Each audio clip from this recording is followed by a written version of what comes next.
So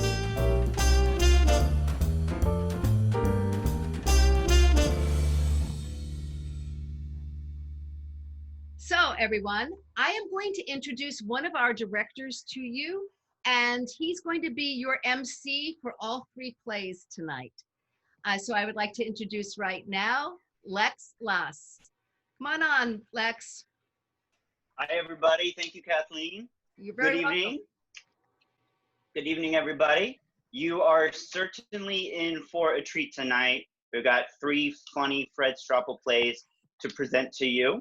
As Kathleen said, my name is Lex Lass, and I directed our first play of the evening, which is entitled Nice Try.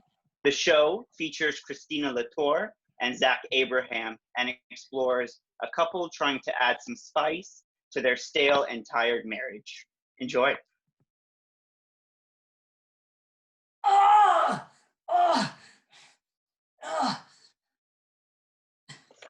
Good morning, Henry. How are you feeling? Not great. Did the yellow cream help? Not much. The bleeding stopped, right? Finally. That's good. I was afraid we'd have to go to the emergency room. Would have been a little hard to explain.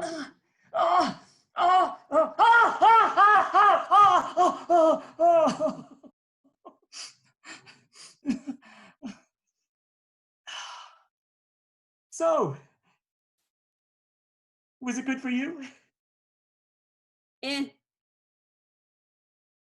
Eh. disappointing. Oh, sorry to hear that. We tried. Well, maybe next time. I don't think there's going to be a next time. What? No, Henry. I found out something about myself. I'm a very normal person. I'm vanilla, as they say. I thought S&M would be a real turn on, but oof, I was wrong. I see. I mean, there were aspects that appealed to me. I did enjoy being in control. I liked it when you were down on your knees licking my stiletto shoes. And then cutting off your clothing with scissors, that was fun. And making you parade around naked for my amusement, although honey, Jesus, you're really letting yourself go. And when you pushed the peanut across the floor with your nose, I found that strangely empowering, but as for the actual whipping, I don't know, it didn't really do it for me. Didn't? No. Because you certainly pursued it with an exceptional vigor.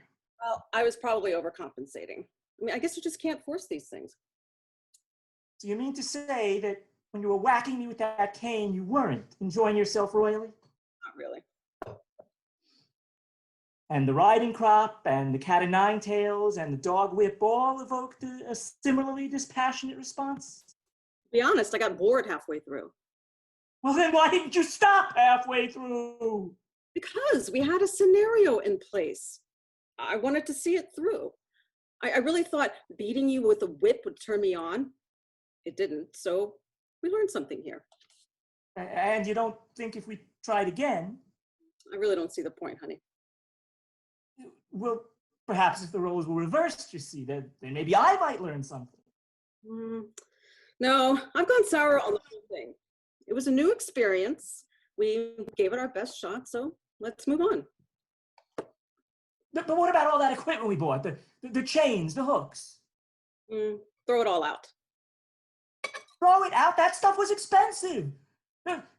Those wooden stocks were custom made, naughty pine. I can't just leave them at the curb. What would the neighbors think? Well, we can use it for firewood. What, with the oil prices and everything? But Pamela, sweetie, I think we're overlooking something here. It was my understanding that we would take turns. First, you would dominate me, and then I would dominate you. I would be the master, and you would be the slave. Remember? I know that was the original plan, but now that I've sampled the lifestyle, I realize it's just not our scene, and I don't want you to waste your time. But that's not really fair to you, is it? I mean, You're the one who came up with this idea in the first place, and it seems to me you're being cheated. I had the chance to experience all the pain and humiliation, and I think you deserve the same opportunity. That's very thoughtful of you, Henry. But I already know I won't like it, so why bother? Well, I already knew that I wouldn't like it, but I went through with it, didn't I? It's because you're instinctively masochistic. You totally submitted to my demands. I only submitted because you asked me to. That's what submission is, darling. You have a very docile and sheep-like nature. I don't. I'm headstrong and willful.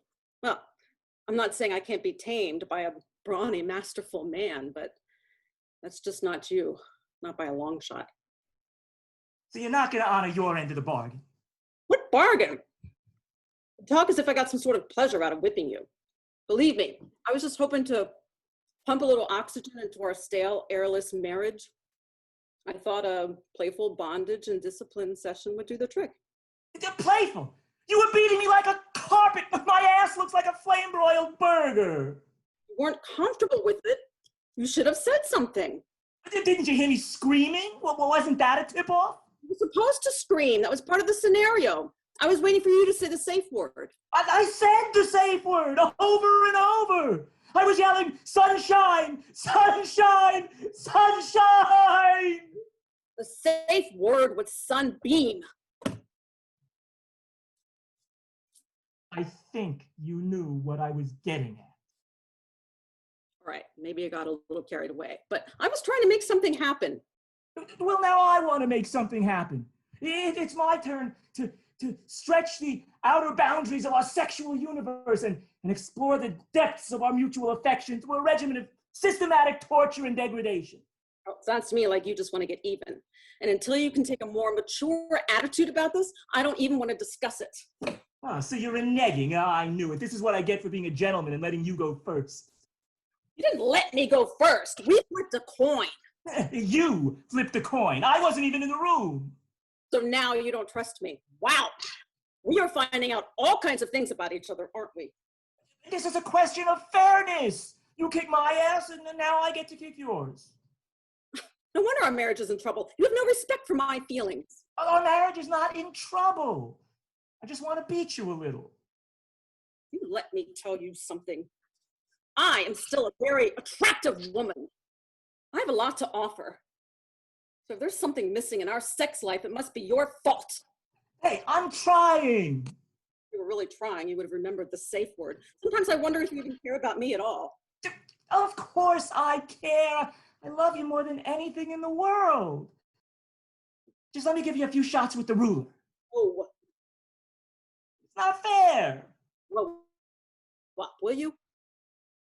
I want to dominate you. You're embarrassing yourself. Pamela, I demand that you submit to me.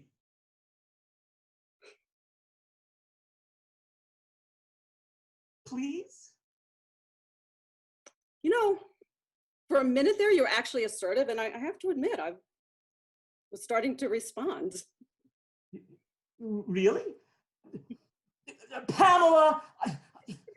It's too late now. You blew it.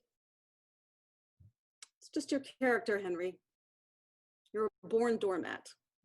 It's probably why I married you in the first place. Could you at least put on the Catholic schoolgirl outfit? Ooh, over. We're moving on. We'll just have to find some other way of reigniting that special romantic spark. I don't suppose you have any ideas. Well, I was actually thinking menage a trois. Menage a trois? Oh, you mean... Obviously, if you can't even satisfy one woman.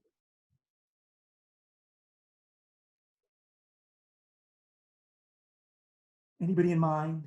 No, not yet. Although there is a guy who works at Eckert's. He's actually a stock boy, but we'll talk about it later. In the meantime, you better get dressed. We're going to be late for church. Now! Yes, dear. Sunbeam.